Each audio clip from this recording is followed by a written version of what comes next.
Jeep Gladiator longevity might be a problem.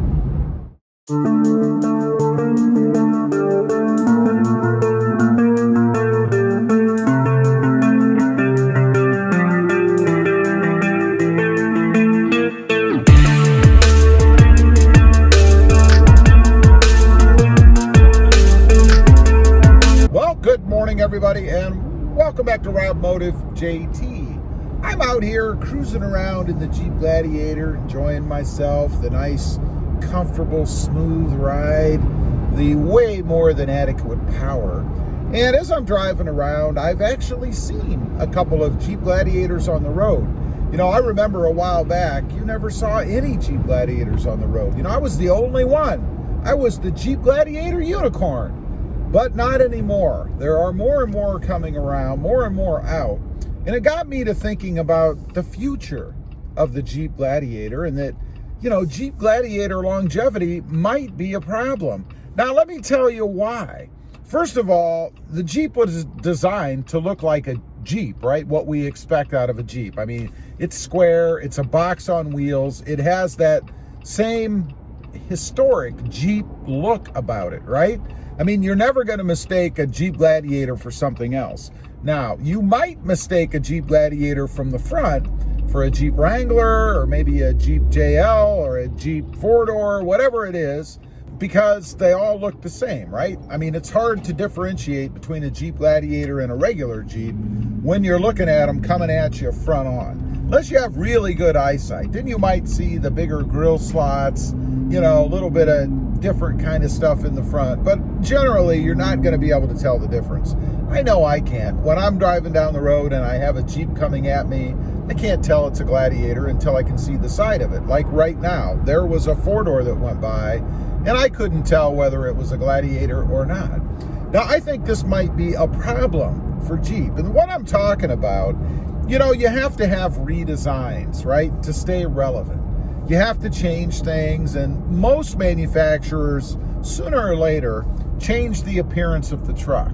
You know, they're going to round things a little bit more. They're going to add different kind of packages and things, which Jeep does right now. I mean, we have a myriad of packages that you can choose from, but they're mostly just cosmetic things. You know, the slotted hood, maybe the different fender flares, maybe the color matched flares like we have now, things like that, but nothing, you know, that extreme. And I think after you do it, where else is there to go? And that's where the problem lies with Jeep Gladiator longevity.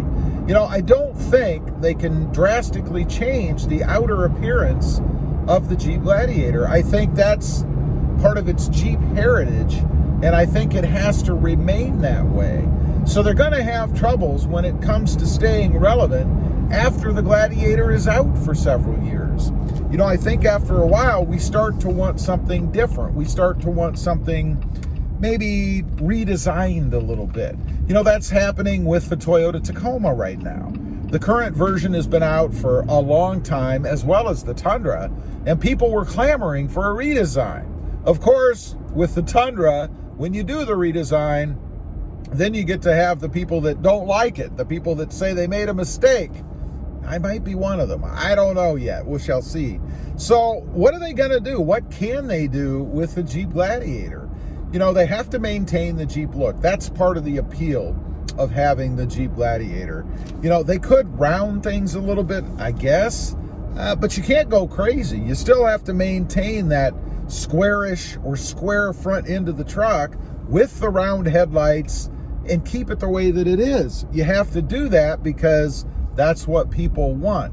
I think that's a lot of the fascination and allure of buying the Jeep Gladiator is getting a Jeep that looks like a Jeep, that handles like a Jeep, although I would argue this is much better as far as that goes. So the only place that they can really do any kind of improvements, I think, are maybe some more cosmetic stuff, but how much can you do before there's nothing else to do? Colors, of course, that's always a good one. People love colors. But even so, once you run through that, I don't know if that makes a big enough difference. So we turn to the inside. It's kind of industrial right now, I guess, kind of hard on the inside, as a Jeep should be. You know, it's not real fancy, it's not horrible, so they could spruce it up a little bit inside. Then you're gonna have, I guess, a more upscale interior, kind of like what they do with some now. I mean, you know, you have the Mojave with the stitching and the different colors on the inside, things like that. But still, that doesn't really change the Jeep much. And I think if you're a real enthusiast, you may not want it to be changed. You might want to keep it the same. But the problem with that is to stay alive, to stay relevant, you have to make changes to draw in more people. If you don't do that, then pretty soon, people that wouldn't maybe usually have looked at the Gladiator would start to look elsewhere, because it's nothing new. It's the same as it's been for the last 10 years. Now, there is one good way to alleviate that, and I hope Jeep is capable of it, and that is reliability. I think that's the way that Toyota gets by without doing anything to their trucks for years, decades, it seems. So if they can maintain reliability or improve upon it, then that at least would stretch out the lifespan, I think, of the current model, because it will have a reputation.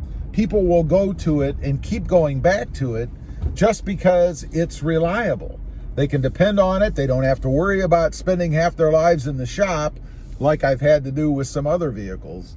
I don't think Jeep is there yet. This is my second Jeep Gladiator, and it's only my second Jeep Gladiator because I had some little gremlins, some stuff wrong with the first one. If it weren't for the opportunity of this one that came up, paired with the issues I've had with the other one, I wouldn't have gotten this one. I'd still be on number one. So there are definitely some improvements that need to be made. I think primarily with the Gladiator, it's the marrying, if you will, between the auto stop system and that auxiliary battery. That's where people have had a lot of troubles. And I think if Jeep could eliminate just that, things would be much better, because otherwise, I haven't had any issues with mine. And this is my second go around, as I mentioned. And in this particular version, which is identical to the one I had before, even very close as far as production, you know, when it was built, I haven't had any issues. So I'm very happy with it. And I have a good taste in my mouth right now with the Jeep Gladiator. So if they can continue that, they would be able to stretch it out a little bit, and that would obviously increase the longevity of this current model without having to do any crazy redesign that people probably wouldn't like. Anyway, I just wanted to get on, kind of run that by you guys. You know, it concerns me, because I love the Jeep Gladiator, that it might have a longevity problem because they're kind of pigeonholed into what they can do with the looks of the truck. It kind of has to stay the same to be the product that we all wanted to begin with. Leave a comment. Let me know. What do you think? Will Jeep have trouble with its longevity as far as the Gladiator goes? I'd be curious to know. Also, real quick, if you're interested, I do have 2 additional channels. Rob Motive, all about my 2020 Toyota Tacoma, and Rob Motive FST, all about my 2021 Toyota Tundra. Check them out, and if you're interested, please consider subscribing. Don't forget to click that notification bell so that you don't miss out on any upcoming videos.